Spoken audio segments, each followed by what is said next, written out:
Hai sobat, menuju akhir tahun 2022, kalian ada rencana apa nih? Liburan ke Bali atau beli benda favorit yang udah kalian incer banget? Di akhir tahun kayak gini, terkadang menjadi sebuah ajang untuk berterima kasih kepada diri sendiri. Karena selama setahun ini udah melakukan yang terbaik atau bisa disebut dengan self-reward. Salah gak sih sobat? Kan udah capek kerja. Berarti sekarang waktunya buat seneng-seneng dong. Nggak salah sih, konsep self-reward ini bisa jadi bagus untuk memulihkan fisik dan psikis atas perjuangan kita dalam mencapai sesuatu. Apresiasi diri, tapi juga harus ada batasannya. Kalau terlalu keasikan self-reward, ini yang malah jadi buntung. Ada batasan self-reward yang harus kita pahami supaya nggak berujung dengan penyesalan. Kita bahas lengkapnya di episode terbaru Finding Knowledge, Achievement Eksekusi Resolusi 2023, waktunya self-reward.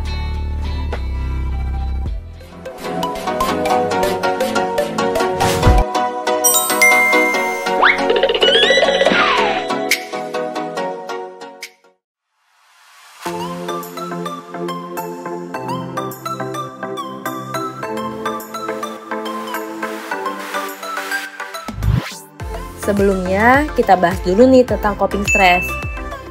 Coping stress ini adalah upaya individu untuk mengatur atau mengatasi situasi stres yang dihadapi. Dan coping stress ini ada dua macam. Kita bahas dari yang pertama. Yang pertama adalah strategi coping yang berfokus pada masalah. Jadi, saat seseorang dihadapkan pada sebuah masalah, dia bakal mencari nih, apa ya yang bisa menjadi penyelesaian masalah ini? Misalnya, dia ngerasa punya time management yang kurang bagus, ngerasa kalau dia lebih banyak sibuknya daripada produktif. Nah, orang tersebut ikut webinar atau coaching tentang time management yang baik, itu tuh gimana? Supaya waktunya itu produktif, bukan cuma sekedar sibuk aja. Yang kedua, ada strategi coping yang berfokus pada emosi. Sebuah usaha dalam mengendalikan respon emosional. Nah, biasanya dalam penyelesaiannya untuk mengurangi stres butuh dukungan secara sosial. Bisa dari keluarga, bisa dari sahabat, ataupun dengan sejenak berpaling dari masalah yang ada dan mengisinya dengan aktivitas yang positif. Tapi nih, disinilah letak kekeliruan biasanya terjadi. Kita malah mengartikan emosi ini jadi topeng self-reward. Pengen liburan 30 hari di Bali, pengen belanja, beli ini, pengen beli itu. Jadi self-reward itu bukan saat kita stres. Oke, ngerasa stres, terus pengen self-reward. Nah, ini konsep yang bikin buntung. Tapi self-reward bisa jadi self-reinforcement, di mana kita menghargai diri kita ketika mencapai standar yang udah kita tentuin sebelumnya. Sebagai bentuk apresiasi sama diri sendiri karena udah berusaha untuk mencapai tujuan tersebut. Ini juga akan memicu diri kita untuk selalu berusaha. Mindset seperti ini nih yang harus kita mulai tanamkan. Jadi kalau kita stres dan self-reward, itu bukan self-reward, tapi coping stress. Di part 2, kita akan bahas lebih dalam apa aja yang jadi batasan self-reward dan benefitnya. Sebelum lanjut, jangan lupa untuk nyalain lonceng notifikasi channel YouTube KF Korpu supaya nggak ketinggalan video terbarunya. Dan follow Instagram @live@kf.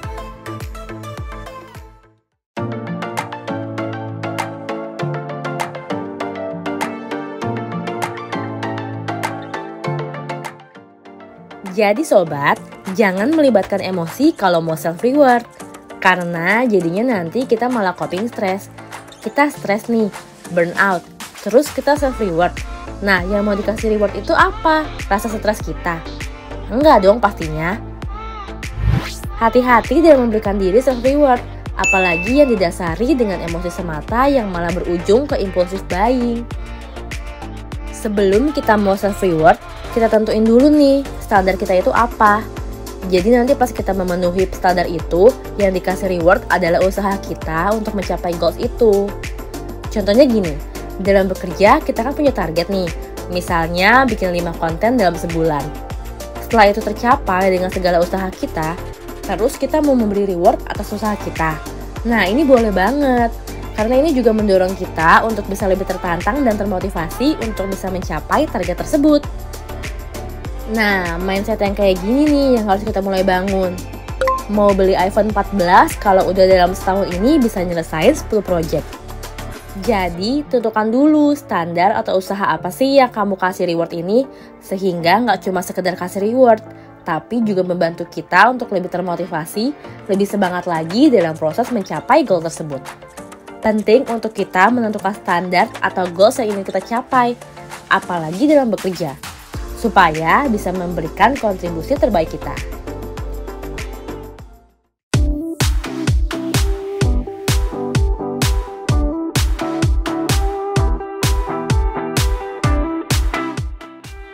Apa sih yang menjadi resolusi sobat di tahun 2023? Tulis di kolom komentar ya. Menyambut awal tahun dengan keceriaan dan mindset yang lebih positif, tentunya juga dengan strategi yang lebih fresh. Mengutip dari penelitian Ryan dan Desi tentang self-determination theory, di sini ngomongin soal purpose. Singkatnya, purpose atau tujuan yaitu kebutuhan psikologis manusia untuk melakukan sesuatu yang bermakna untuk orang lain. Jadi mendorong kita untuk bisa berkontribusi ke perusahaan dengan memberikan inovasi dan perbaikan terus-menerus yang harus menjadi budaya kerja kita. Ini sesuai dengan nilai adaptif dalam budaya akhlak yang didukung oleh kebijakan dan sistem inovasi, serta aktif membekali kemampuan untuk berkembangnya capability dan value diri pada talenta KF. Harus kita upayakan untuk memberikan nilai tambah terhadap kinerja perusahaan. Nah, selain kebutuhan fisik, kita juga punya kebutuhan psikologis. Dan namanya juga kebutuhan. Kalau nggak dipenuhi, pasti ada konsekuensinya dong. Kalau kita nggak punya tujuan hidup, pasti bakal ada yang kurang. Ada ketidakpuasan dalam diri, kehampaan, atau subjektif well-being kita kurang baik. Emang sih, terkadang untuk menentukan goals dalam hidup ataupun pekerjaan agak susah. Tapi saat kita udah tahu nih skill atau keahlian kita di bidang apa, terutama dalam bekerja, kita harus terus mengembangkan hal tersebut dan memanfaatkannya sebaik mungkin. Resolusi cuma bakalan jadi list yang kita buat tiap tahunnya kalau nggak ada pergerakan untuk mewujudkan goal tersebut. 70% strategi gagal karena buruknya eksekusi resolusi hanya sebatas resolusi. Sayangnya, sangat sedikit dari kita yang belajar bagaimana mengeksekusi rencana kita dengan baik. Kebanyakan dari kita mampu untuk mempelajari cara menyusun strategi dari resolusi kita yang excellent. Sedangkan kemampuan eksekusi excellent berkembang dengan trial and error. Penting buat kita menerapkan 5 prinsip manajemen eksekusi. Emang apa aja sih? Kita bahas satu persatu ya. Yang pertama, ada collaboration. Ini jadi prinsip yang utama. Pentingnya bekerja sama dan hubungan yang baik untuk mencapai resolusi tersebut. Dalam pekerjaan, penting loh sobat untuk punya hubungan yang baik supaya bisa bersinergi bersama untuk menggapai goals yang udah ditargetkan. Yang kedua ada clarity. Kita harus mampu memilih prioritas yang paling utama. Resolusi dalam sebuah pekerjaan dalam setahun kan gak mungkin hanya terpaku dengan satu proyek aja. Pastinya banyak nih tujuan yang mau kita capai, apalagi sebagai sebuah tim. Dalam hal ini kita harus bisa membagi sesuai dengan prioritasnya, supaya kita juga terhindar dari sibuk tanpa makna. Ini membantu kita untuk melihat lebih detail unsur-unsur penting yang berpengaruh pada prosesnya. Selanjutnya ada capability.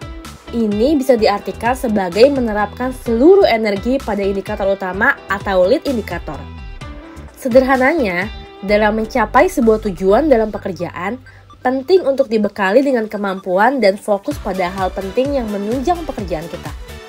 Untuk itu, teruslah mengembangkan kapabilitas, kemampuan, serta skill kita supaya bisa menggapai keberhasilan resolusi kita. Kemudian, communication. Sebenarnya ini merupakan unsur yang paling penting dalam sebuah tim. Apalagi menyangkut tujuan dalam pekerjaan kita supaya kita bisa saling memberikan support dengan baik. Mungkin ada yang bisa kita bantu atau ada yang bisa orang lain bantu. Yang terakhir ada komitmen. Bagaimana menumbuhkan rasa komitmen dalam diri kita sendiri agar terus on track untuk mencapai goals kita. Kadang saat proses menggapai resolusi-resolusi itu, ada saat dimana rasanya udah nggak mungkin atau males banget untuk melanjutinnya. Makanya dibutuhkan komitmen dan dedikasi yang tinggi supaya tetap fokus nih dalam prosesnya. Tetap memperhatikan detail jangka panjang dan pendeknya, dan tetap on fire untuk menuju self-reward. Jadi pastinya resolusi utama di tahun depan adalah dengan mengembangkan kemampuan ataupun skill yang kita miliki supaya bisa terus beresolusi menjadi orang yang lebih baik lagi. Dan selalu menanamkan nilai akhlak dalam daily aktivitas kita.